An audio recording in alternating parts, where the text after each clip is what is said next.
Howdy everybody, Steve here, KM9G. Today we're going to make a little tiny screen into a great big screen. Let's get right to it. In a previous video, I showed you this little micro Go kit that I have for Craig KM6LYW's DigiPi, and it's got the screen on it, and that screen prevents me from putting the case on. So this isn't a good solution. So we're going to start working towards a good solution. Plus, Craig has also upgraded the screen, so I've got the upgraded screen. So let's jump right into it.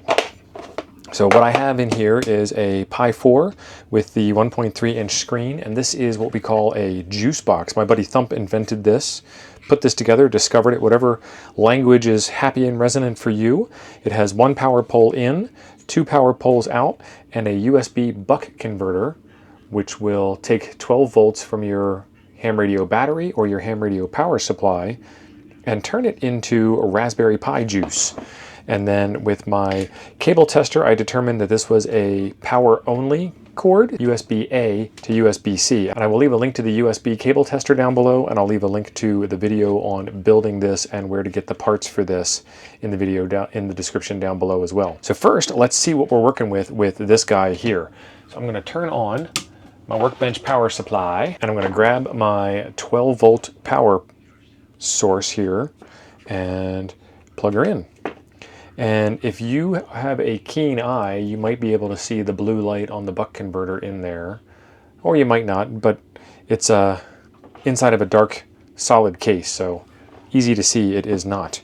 And then from there, we plug in our cable, and from there we plug in our Raspberry Pi, and you can see the Raspberry Pi lights up there. And as soon as this thing boots all the way up, it's going to have some stuff on that screen. And then the other thing that I keep in there that I didn't mention is this GPS dongle. And sometimes I use this and sometimes I don't. Right, and there we go. I'll do the amazing zoom for you.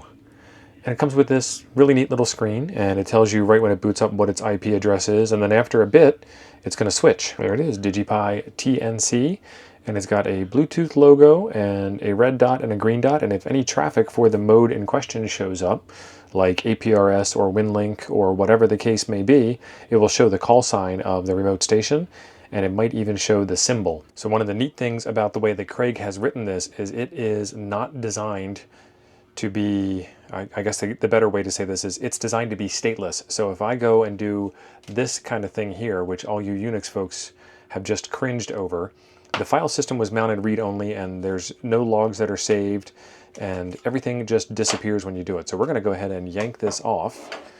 And the easiest way to redo the configuration on this when you want to install the new screen is to reburn the SD card.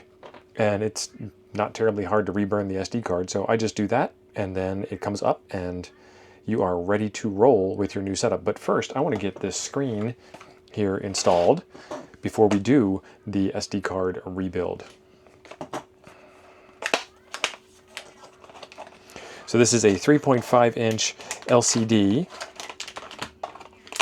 and it is from Waveshare, and it looks like it's a touch screen. That's going to be pretty fun to play with on a whole variety of different things. And I was hoping that it came with some standoffs and stuffs. I like how it says micro USB cable for touch, and it shows you the stylus. That's not a micro USB cable. Since there's no information on how to do it, we're just going to do it whichever way makes sense to us. Pull this screen back off, and these are the small size of standoffs. And they gave me 2 standoffs and 3 screws and 3 nuts. Interesting. In order to mount the screen, it seems like it is going to be fairly obvious because, well, it is fairly obvious, but the screen goes on in such a way that the GPIO pin headers line up at the top, and it follows the general Raspberry Pi shape. So it's not going to attach to every single GPIO header, and that's okay. And then those boards line up, and there's no holes in this board in order to screw it into. There's a hole way down here, but that doesn't line up with any hole in the Raspberry Pi.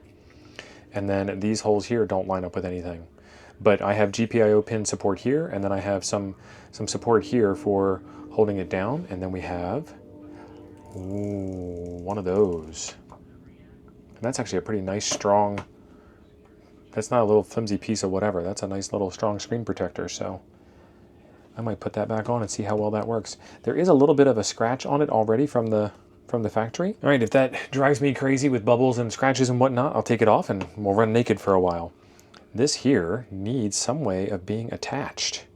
Yuck, because that's going to get lost real fast. Let's get this thing flashed. If you haven't seen Craig's YouTube channel, or if you haven't seen the DigiPi software on my channel before, you go to digipi.org in your web browser. I will leave a link down below for you. And here it is. In order to get a copy of Craig's image that he has worked very hard on, you need to be one of his Patreon members.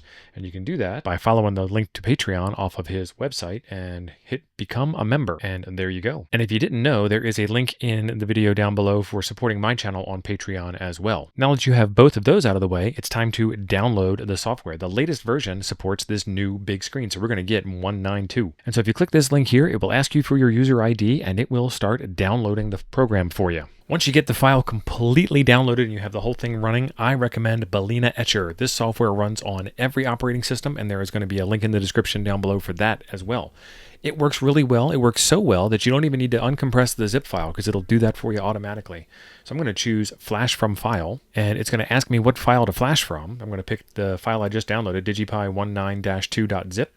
I'm going to hit open. I'm going to pick select target, but before I hit select target, I'm going to put my SD card in to the machine. Now that I've got the SD card in the machine, I can hit that select target button, and I put in a 32 gig SD card. It's way bigger than is needed for this, but it's hard to find one that's smaller than 32 gigs. That's not the point I'm trying to make.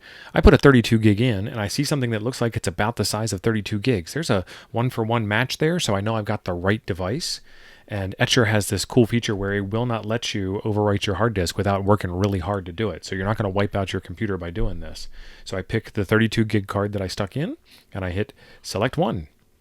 And now we hit flash. And on Mac OS, it's asking me for a password. And on other operating systems, it might ask you in other ways, or it might not even ask you. And this is going to take about 4 minutes because of the speed of this SD card and the size of this image. Then it's going to verify that after it's done. And then we'll be back to move on to the next step. A few moments later. We are all done burning the image, and we can close out of Etcher entirely and get rid of it. Now we need to take this SD card that we just made and stick it into our Raspberry Pi and turn it on. Under normal circumstances, this thing will just boot right up into DigiPi, but I haven't seen it with the big screen, so I want to see what the big screen's going to do. Let's go take a look. Okay, so the SD card goes in the normal way the SD card goes in, and then we want to power it up with our power cord. And will this work automatically? I'm not really expecting it to do anything, but I want to see if it does, and I want to share it with you. There is nothing there, and it is fully booted, and I can tell that it is fully booted because it has created a Wi-Fi network. Let's get back over to the computer and get that Wi-Fi fixed. Okay, so right on the documentation on digipi.org, it tells you how to connect to the hotspot. So the hotspot is called DigiPi, and the password is ABCDEFGHIJ. And then we need to go to 10.0.0.5/wifi.php to get it all set up. So there's a way to do it without typing in all that, but 10.0.0.5 is what you need to know. And if I want to connect to that network, I drop down my Wi-Fi settings. There's a DigiPi network. I've already got the password stored on my computer. So I am now connected, and I need to go to 10.0.0.5 in a web browser. And this thing is completely unconfigured, and you can tell because it says initialize down at the bottom. But before I do any of the initialize stuff, I want to do Wi-Fi. So I'm going to click on this Wi-Fi, which is going to be the same Wi-Fi as it was in the documentation I showed you a few seconds ago. It's just, I just don't type in wifi.php because I'm lazy. From there, I type in my Wi-Fi SSID, my station identifier for my Wi-Fi network, which is Living Mobile, and then I type in my password for my Wi-Fi network, which I'm not going to tell you, because you might find me and you might get on my Wi-Fi, and that would be weird. Then I hit submit, and it says, please reboot for the changes to take effect. I'm going to click the logo at the top to go back to the home page, and at the bottom, there is a reboot button. This will reboot, and then since the Wi-Fi will drop, my computer's smart enough to connect back to normal Wi-Fi, and then I need to go find this thing on my network. And it's just rebooted the machine, so it's going to kind of like hard disappear out from underneath of the web browser and not return back anything. So your web browser is going to be stuck. You can go ahead and close this tab.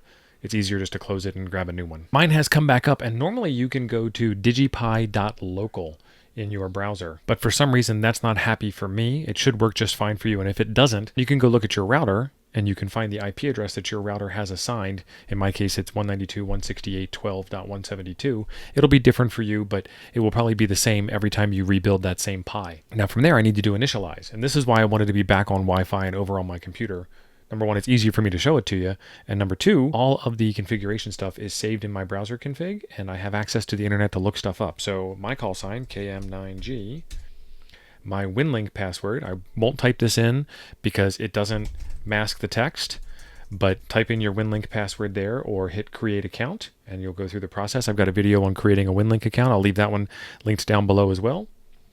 APRS password. So now if I hit this generate link, it opens up a new tab. And in the new tab, I type in my call sign. This is not a password. This is, I type in my real call sign. This is not a password. This is a passcode, and it is a hash of your call sign, and it's just a way to authenticate you. Don't worry about changing the password. It's just the way the protocol works. It's just one of those things. So I hit get passcode, and it gives me back a number. Do this for your call sign and your number. And then the same thing for grid square. I hit find. It opens up a new tab, and it goes to Levine Central, which is a great website. And I type in Benson, Arizona, which is where I am physically sitting right now. And then it gives me the Maidenhead grid square. I'm going to copy all 6 characters, close that tab, and then on grid square I can paste that in. And then the same thing with latitude and longitude. We type in Benson, Arizona, and it gives me a latitude and longitude of 31 and -10. So I can come back over here and I can type in those 2 numbers. And then GPS device, if I had that GPS dongle that I showed you plugged in before, I can type in whichever port it shows up as. And then my AX25 node pass. This is the password to get into your AX25 node server on this DigiPi. So if you're going to play with AX25, you can use that password or you can set it to something interesting. And now here is where the display thing comes in. I am going to pick the biggest one they have, 320 by 480, and we are good to go on that. And then for radio interface, I'm going to use this with my ICOM 705. So I'm going to pick USB connected radio, but it works with the IronPi audio hat and GPIO. It works with USB connected radios. It works with DigiRig connected radios. It works with a DRA Pi 0 hat, a DigiPi hat, an audio injector hat, or just plain old-fashioned USB audio and GPIO if you wanted to just connect straight to it without any real rig control or cat control type stuff.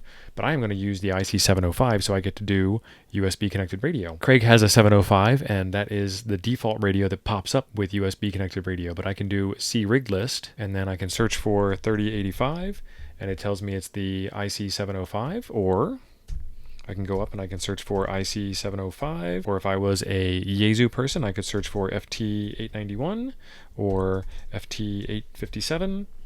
And all the radios are in there, and you just pick this number out of the first column, and then you type it in here. And then he's got some quick notes for the radios that he has. If you're using the ICOM 705 like I am, you type in TTY ACM 0. And if you're using one of the other radios, you would type in TTY USB 0. There's a 50-50 chance that it's going to be one of these two. And if you have a radio that's older than the 705, it's going to be TTY USB 0 by default. But I'm going to leave this at TTY ACM 0. And then I'm going to leave the baud rate the way that it is. There are settings inside of your radio to set this baud rate, but this is fine. If I scroll down, I hit initialize, and then it says reboot for changes to take effect. So I click reboot, and then it gives me the IP address and tells me that it will be back in 1 minute. But through the magic of video editing, we're going to be right back right now. There's the cool intro screen now, and it is much larger than the old screen. DigiPi TNC, and then there is the much larger display with the Bluetooth symbol and the red and green. I am going to take my other radio, the fabulous Vero VR N76 in red, and I'm going to send a message to the DigiPi TNC. So that is a message from the radio front console. Let's try a message from the HT app instead. Take a look at the lights in the corner. Light up green. So it received a message. But wait, it gets better. This right here is what it looks like when you receive a message. Those little tiny APRS icons are now ginormous. So here is the web chat screen of what it looked like when I was sending messages back and forth between the radio and the DigiPi using the IC705 setup. This is a lot of fun to play with, and it takes all of the guesswork out of getting the digital mode set up. If you can use a web browser, you can use a digital mode, and it is configured for a whole bunch of other things. APRS TNC, APRS over HF, It'll do TNC and iGate, APRS digipeater. So if you wanted to set this thing up in a small area and digipeat signals back and forth, I'm actually going to be taking this thing to Quartzfest, which I'm probably already back from by the time you see this video. And I will have an iGate set up at Quartzfest. That'll be pretty slick. You can make a GPS tracker. You can do the web chat thing I just showed you. You can do AX25 networking. If you don't know what that is, have fun playing with it. You can do WinLink. I've got a bunch of videos on WinLink. You can actually be a WinLink email client and send messages from the DigiPi, or you can be a WinLink server, which is this first one here that I had highlighted. So you can do either client side or server side. Server side's a little more difficult. I've got a video on that as well. If you are doing WinLink stuff, you can use the RDOP modem for faster speeds than if you just use regular AX25 packet. You can turn on rig control if you need it. You can play FT8 over a web browser on your phone while you're out on the go. Bring your radio, bring your Raspberry Pi with the DigiPi image, bring your cell phone, and sit back and play some FT8 while you're faking being next to the campfire, enjoying camping out. I don't know. Whatever it takes for you to have fun outside is up to you, man. Slow scan TV and JS8 call. So there is a lot of really cool stuff on this image to explore with, and that is the nature of ham radio, is exploring. So I am on a quest to get 100,000 subscribers in 2025. There is a link below the video where it says subscribe. It's free. If you found any part of today's video useful or helpful, I would appreciate it if you subscribe, and if you are so moved while you're down there, there is a join button to support the channel and keep videos like this coming out. If you want some more information on DigiPi or Raspberry Pi or the screen, there will be links in the description down below for those as well. In the meantime, there is a video right over here I think you might enjoy next. Thanks for being awesome. I'll see you over there.